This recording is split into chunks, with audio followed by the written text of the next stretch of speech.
Randall Cobb of the Green Bay Packers at our 4 o'clock Eastern, 1 p.m. Pacific hour, as well as Duke Johnson of the Cleveland Browns, one of their running backs. They got 3 guys now because they drafted Nick Chubb, and obviously Carlos Hyde came over, who had a pretty good preseason game last weekend. But a crowded backfield, but more importantly, a crowded Hard Knocks experience is happening down there. Episode 3 was last night. It's a little less dramatic, a little less interesting than it has been, but an important moment happened with Dez Bryant. We'll talk about that. Jose Baez, a name you guys may not know off the top of your head, but may know soon because of a book that he's just released about Aaron Hernandez. He'll join us in studio in our 5 p.m. through 2 p.m. Pacific hour to talk about Aaron Hernandez's relationship with him, some of the things that we heard about that entire trial when Aaron Hernandez was convicted, obviously up for double murder, and ultimately his suicide in jail. Then Rob Ninkovich is going to premiere or preview our New England Patriots Day for the New England Patriots and our two-a-days. But lots to get to today. I look forward to chatting with you guys about this specific issue because it's interesting to me. And maybe I follow this a little bit closer because Kevin Sumlin was one of the rare African-American head coaches in college football. We always talk about how there's not a ton of them in the NFL. Well, relatively speaking, there's significantly less in college football. But Kevin Sumlin broke onto the scene in a serious way. I mean, we remember what happened at Houston, and he moved jobs to Texas A&M in their first year in the SEC. And I remember these conversations, just like, it's Kevin Sumlin, and this Texas A&M team has no chance in the SEC. They're going to get run out of the building. But they had a young kid, Johnny Manziel, who took everybody by storm, and they beat Alabama, and he won the Heisman Trophy. They went 11-2, finished second in their division, and it was really interesting where we thought his career would end. Well, we know what happened. He goes 9-4 the next season. He goes 8-5, 8-5, 8-5, and then finally last season goes 7-5, and that was enough for the folks down at Texas A&M. They fired Kevin Sumlin, and he ultimately landed at Arizona. But we know how this happens. When a coach has a lot of success and he can tout those successes to a family and a kid, you start getting recruits. And so he got a bunch of recruits that wanted to come to Texas A&M. Look, they were going to play in the SEC. Texas kids are some of the best football players in the country. And now you get a chance to not have to play in the big, well, not have to, as I say, it's like it's a bad thing, but you have options to not play in the Big 12. You can also play in the SEC. And it's a huge opportunity for some of these kids. And so they buy what Kevin Sumlin is preaching. But we know what happens. You get fired, and those kids feel disgruntled because they had developed the relationship with Kevin Sumlin. They felt like he was their best chance. And one of those kids really, really, really liked Kevin Sumlin, apparently, because he wanted to transfer to Arizona. We did transfer to Arizona. But we know how this works in the transfer world of college athletics. Unless you are graduated, then you have to sit out a year. And that was the case for Santino Marichal, who was a linebacker. He's a redshirt freshman going into his redshirt freshman year. And he decided, instead of sitting out that 1 year that is required, to try to challenge it. And so he challenged it. And the only way, and we found this out with Shea Patterson at the University of Michigan, who's now at the University of Michigan, who transferred from Ole Miss. The only way that the NCAA is going to give a waiver here is this: there are documented mitigating circumstances. So we have a kid who wants to transfer from Texas A&M because Kevin Sumlin's not there. He wants to follow Kevin Sumlin to Arizona.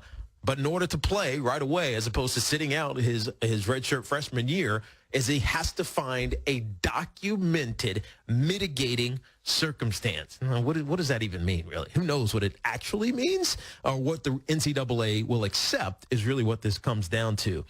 Let's back up real quickly and go over the Ole Miss situation. Houston Nutt, who was our colleague here at CBS, he's accused of a bunch of improprieties. He gets fired at Ole Miss. Hugh Freeze comes in, and Hugh Freeze ends up using a cell phone, a school-issued cell phone, to call escort services when he's on the road. That is discovered in the investigation of Houston Nutt, and all of a sudden it's a cluster you-know-what at Ole Miss. And Shea Patterson's like, dude, I don't want to be here.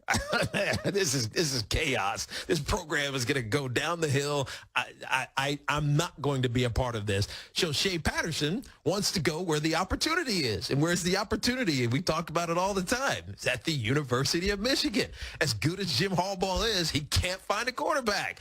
Well, Shea Patterson's a pretty decent quarterback, and here is his opportunity. But he's got to find a documented mitigating circumstance. And he actually found a good one, because it was actuality. Houston Nutt had done some, I don't want to throw our colleague under the bus, but he had done some things that may have been up for investigation by the NCAA. Hugh Freeze made it worse. And what Shea said is that when he came into the school, the athletic director and the coaching staff deliberately misled them about the extent of this NCAA investigation and ultimately what was going to happen. And you know what? The NCAA agreed. Shea Patterson was granted, and we'll use the in NFL, a professional term, his unconditional release, and was allowed to go to the University of Michigan, and he will be the starting quarterback for the University of Michigan next season. A handful of other Ole Miss undergraduate transfers were also granted immediate eligibility at new schools. So the precedent is now set. If you can find a true and a real documented mitigating circumstance, then you can transfer without penalty to a school of your choice. And this is exactly what Santino Maciel wanted to do. Now, you got all that? Here we go.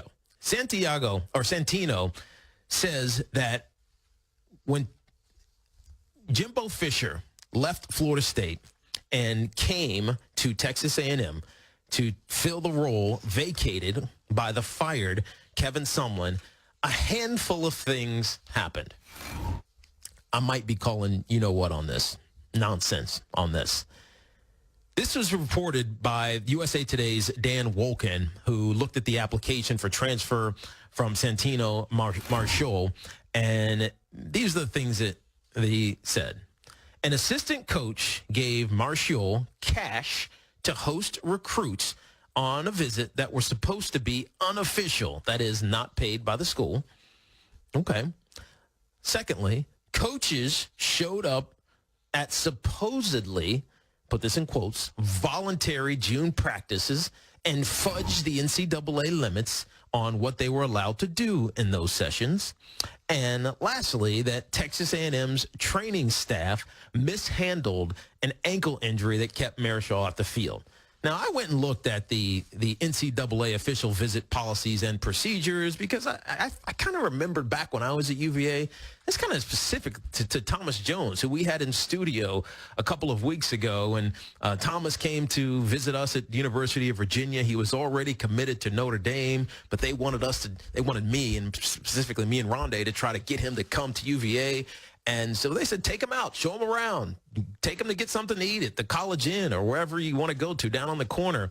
And I kind of, like, top of my head, I'm like, they gave us money for that. I know I didn't have money to just be paying for a high school kid to eat on campus. I barely pay for myself to eat on campus. And so they gave us money. So it forced me to go look at the policies and procedures of the NCAA.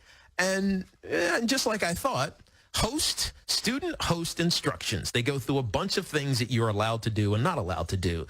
No underage drinking or excessive alcohol consumption. No illicit drug use, sexual misconduct. No gambling or gaming activities. No escorts, dancers, strippers, or any such personal services are provided. This specifically sounds like it was put in recently for Louisville. Adult entertainment, et cetera, et cetera. Then it goes on to say student hosts will be provided with a maximum of $40 a day to host recruits. So now I go back and look at Santino's list of offenses that Jimbo Fisher supposedly doled out. Was assistant coach gave him cash. Okay. Assistant coach is allowed to give you cash. He didn't say how much cash. Did he give you $100? He gave you $40, and if he did give you $100 instead of $40, are we really that upset about it? Is it an excessive, mitigating, documented circumstance? Probably not. Like, how about showing up at June practices? You think coaches don't peek around the corners and watch these June practices that they're not supposed to? Of course they do. The same thing happens in the National Football League. Is that an extenuating, mitigating circumstance? Well, I wouldn't say that one is either. How about training staff mishandling an ankle injury? I have no idea whether Santino had a serious enough ankle injury that he feels aggrieved by the medical staff because he didn't play. So I have no idea whether or not this is true or not. But the problem that I have with this is that the can of worms that the NCAA opened up by allowing Shea Patterson with documented mitigating circumstances to transfer without penalty to another school has created an environment where any player who's disgruntled can essentially make up whatever they want. This kid has a lawyer. It's not like he's doing this on his own and he's fighting the NCAA and saying it's not fair. This is what I want to do. He hired a lawyer who specifically meted out these accusations and is looking for him to play. And then his lawyer's comment makes me trust him even less. Quote, Santino doesn't want to go through the process, and he doesn't like it one bit. He just wants to play football.